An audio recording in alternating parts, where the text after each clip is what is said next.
আসসালামু আলাইকুম। Academic tuition কেয়ারের পক্ষ থেকে আপনাদেরকে সকলে প্রাণ ভরা শুভেচ্ছা ও অভিনন্দন।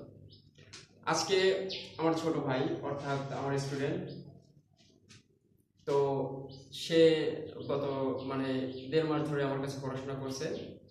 1.5 মাস ধরে তো আপনার প্রোগ্রামটা ছিল তার অ্যাডমিশন, অর্থাৎ যে ডিপ্লোমা পরীক্ষাটা হয় সেই ডিপ্লোমা সে পরীক্ষা দিচ্ছিল। তো কম সময়ের মধ্যে আমি যতটুকু পারছি তাকে সফলতা এনে দেওয়ার চেষ্টা করছি। তার পর্যাপ্ত পরিমাণ ইয়াটা ছিল যে কঠোর পরিশ্রম দরকার ছিল, সে কঠোর পরিশ্রম করছে, যার ফলে সে একটা ভালো রেজাল্ট আর কি অর্জন করতে পারছে। তো সব থেকে বড় কথা মানে তার জন্য সবাই দোয়া করবেন একটু। তো চলুন তার মুখের থেকে শুনি আসলে কেমন পড়াইছি বা কি করছি। তো ভাই তোমার পরিচয়টা বর্তমানে একটু দাও। আমি মোহাম্মদ মাহিন আহমেদ তুহিন, একাডেমিক টিউশন কেয়ারে আমি 1.5 মাস যাবৎ দীপন ভাইদের কাছে পড়াশোনা করছি। তো এখানে পড়াশোনা করে ভালো একটা চান্স হয়েছে, ভালো একটা করে চান্স হয়েছে। তুমি কি এই রেজাল্টে সন্তুষ্ট? অনেক আলহামদুলিল্লাহ, অনেক বেশি সন্তুষ্ট। তোমার পরিবার কি বলে? আলহামদুলিল্লাহ, আমার পরিবারের অনেক সবাই অনেক খুশি। আচ্ছা, তুমি বর্তমানে কোথায় চান্স পাইছো? ঢাকা পলিটেকনিক ইনস্টিটিউটে। আর ঢাকা পলিটেকনিক ইনস্টিটিউটে, তাই তো? কোন সাবজেক্টে? ইলেকট্রনিক ইঞ্জিনিয়ারিং প্রোগ্রামে। আচ্ছা, ইলেকট্রনিক ইঞ্জিনিয়ারিং প্রোগ্রাম বলেন বা যেটা বলে, যেহেতু নতুন আজকে চান্স পাইছে, ভালো করে বলতে পারছে না আসলে কোন ডিপার্টমেন্টে। তবে আমরা দেখছি ইলেকট্রনিক ইঞ্জিনিয়ারিং প্রোগ্রাম বা ইলেকট্রনিক টেকনোলজি প্রোগ্রাম যেটা আছে সেটাতে চান্স পেয়েছে, আলহামদুলিল্লাহ। আসলে সব থেকে বড় কথা কি, আমি আমার টিউশনের বয়সটা খুবই কম সময়, অর্থাৎ খুব কম সময় বলতে গেলে কি 3-4 মাসের মতো। এর মধ্যেই ওনার যে আমার ছোট ভাইয়ের বাবা আছে, সে আমাকে বলে যে আমার ছেলেটা কি পলিটেকনিকে পরীক্ষা দিবে, তো তুমি যদি একটু ওকে হেল্প করতে পারো তাহলে ভালো হয়। যেহেতু আমি একজন অ্যাডমিশনের স্টুডেন্ট ছিলাম, কীভাবে অ্যাডমিশনে পড়াশোনা করতে হয়, কীভাবে গাইডলাইন করতে হয়, ইনশাল্লাহ সেটা আমার খুব ভালো করে জানা ছিল। আমি সফলতার ধাপটা পাড়াইতে পারি নাই, কিন্তু আমি অন্যজনকে সফলতার জন্য পর্যাপ্ত পরিমাণ চেষ্টা করছি। তো ছোট ভাইয়ের আসলে আমার নিজের কোনো মুখের হাসি নাই, আমার ছোট ভাই ব্রাদার যারা আমার স্টুডেন্ট আছে তাদের হাসিতেই আমার হাসি আর কি বর্তমানে যেটা। তো সব থেকে বড় কথা ভাইয়া, তো তোমাকে কিরকম পড়াইছি আর কি? আলহামদুলিল্লাহ, অনেক ভালো।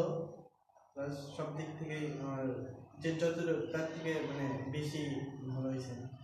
আচ্ছা, আমাদেরকে নিয়ে অনেকে নানানভাবে সমালোচনা করে, তো আশা করি এই সমালোচনাটার আর কি পর্যাপ্ত পরিমাণ একটা যে একটা যদি যেটাকে বলে আপনার যে সমালোচনা করেন, যারা সমালোচনা আপনারা আশা করি ভিডিওটা দেখবেন, এবং আমার নেটিজেনরা যারা আছে আমি সবার কাছে একটা শেয়ার এটার থেকে আমি করতে চাচ্ছি আর কি, সবার থেকে চাচ্ছি একটা সবাই আমাকে শেয়ার করবেন। আর সব থেকে বড় কথা যেটা হলো কি, ভবিষ্যতে যারা অবশ্যই পলিটেকনিকে বর্তমানে অ্যাডমিশন প্রক্রিয়া চালু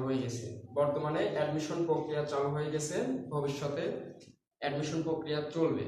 তো দিনে দিনে আরো প্রতিযোগী বাড়বে, দিনে দিনে অবশ্যই যে দেশে কারিগরির মানটা যত ভালো সেই দেশ তত উন্নত। আপনারা সকলে জানেন, আমরা কিন্তু সকলে জানি, কারিগরি সেক্টরটা যে দেশে যত উন্নত সেই দেশটা তত উন্নত। চীনের দিকে তাকান, তারপরে জাপান, জার্মান, যে কোনো উন্নত বিশ্বের দিকে তাকালে আমরা দেখবো তাদের কি কারিগরি সেক্টরটা খুবই ভালো বা খুবই সমৃদ্ধ, যার ফলে সেই দেশগুলোর কি উন্নতিটা একটু বেশি। তো এখন সব থেকে বড় কথা হলো কি ভাইয়া, তুমি যে আমাদের কাছে পড়াশোনা করছো, আমাদের অবশ্যই যারা ভিডিওটা দেখছে তাদের জন্য কিছু বলো। যারা যারা এখানে যারা অ্যাডমিশন নিতে চান, অ্যাডমিশনের জন্য ভালো প্রিপারেশন চান, তারা অবশ্যই এইখান থেকে প্রিপারেশন নেবেন আর ইউটিউব চ্যানেলটা সাবস্ক্রাইব করে দিন। আচ্ছা, আমার একটা নিজস্ব ইউটিউব আর কি চ্যানেল আছে, একাডেমিক টিউশন কেয়ার। অবশ্যই আপনাদেরকে সেই আমার একটা কি বলবো এডুকেশনাল যেটা আছে আর কি, যে প্ল্যাটফর্ম আছে, অবশ্যই সেখানে সবাইকে একটু স্বাগতম রইল। তো আর সব থেকে বড় কথা হলো কি, আমাদের এখানে ষষ্ঠ থেকে দশম শ্রেণী পর্যন্ত ইংরেজি এবং গণিত পড়ানো হয়, এবং এইখানে আমরা টিউটর হিসেবে 2 জন নিয়োগ আছি। তো ওই ক্যামেরার পিছনে রয়েছে আমাদের ইমন সাহেব, একটু সামনে আসেন প্লিজ, সামনে আসেন, একটু সামনে আসেন।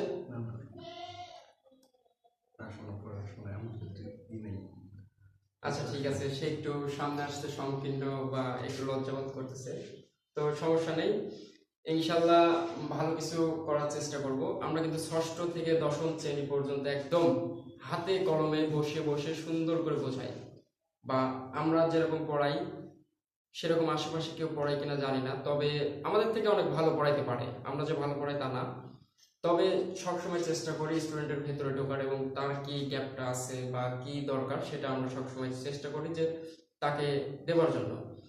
তো আমাদের এই সংকীর্ণ পথ চলায় আপনাদেরকে সঙ্গী হিসেবে চাই। আপনাদের যাদের সন্তানি আছে অবশ্যই তারা আপনাদের মানে ইয়াকে পাঠায় দেওয়ার চেষ্টা করবেন। তো যাই হোক, আশা করি সবাই ভালো থাকবেন। এবং আমার যে ছোট ভাইটা আছে সে একটা নতুন আর কি জগতে পা দিছে, অর্থাৎ সে কারিগরি সেক্টরে আর কি সে পা দিছে, তার জন্য অবশ্যই দোয়া করবেন। আর দেখেন একটা জিনিস সব থেকে বড় কথা, মিষ্টি কিন্তু অলরেডি চলে আসছে। আমাকে একজন একটা কটু কথা শোনাইছিল যে আমরা আশা করছিলাম যে 2 বছর পরে আমরা মিষ্টি পাবো, মিনিমাম 2 বছর, কারণ আমাদের তো মানে এসএসসির স্টুডেন্ট আমাদের কাছে বর্তমানে নেই, আমরা এসএসসির স্টুডেন্টকে বর্তমানে নিতেওছি না, কারণ তাকে যদি একটা প্রপার গাইডলাইন বা প্রপার যদি শিক্ষাটা না দিয়ে তাকে যদি হলে দিই, সে কোনো একটা খারাপ রেজাল্ট করলে পরে সেটা আমাদের উপরে দোষ আসবে। তো আমরা সেই দোষের ভাগিদারটা হতে চাচ্ছি না। তো আমি একজনকে বলছিলাম যে ইনশাল্লাহ 2 বছর পর থেকে ইনশাল্লাহ আমাদের এখানেও মিষ্টি আসা শুরু হবে। সে আমাকে কটু করে বলছিল তোদের কাছে আবার স্টুডেন্ট পড়ে। তো কথাটা আমার খুব মানে মনের মধ্যে লাগছিল, দেখেন 2 বছরও না, 2 মাসের মধ্যে মিষ্টি আসি। তো খুবই খুশি, আলহামদুলিল্লাহ। ছোট ভাই, তুমি তোমার মানে পরবর্তী জীবনে ইনশাল্লাহ শাইন করো, ভালো করে পড়াশোনা করো, এটাই আমার দোয়া। এবং সবসময় কি নিজের পরিবারের দিকে খেয়াল রাখবা, এবং নতুন পরিবেশে যাওয়ার পরে যেহেতু ঢাকায়, অবশ্যই নিজের দিকে খেয়াল রাখবা। ইনশাআল্লাহ ইনশাআল্লাহ। সবাইকে আসসালামু আলাইকুম, ভালো থাকবেন সবাই।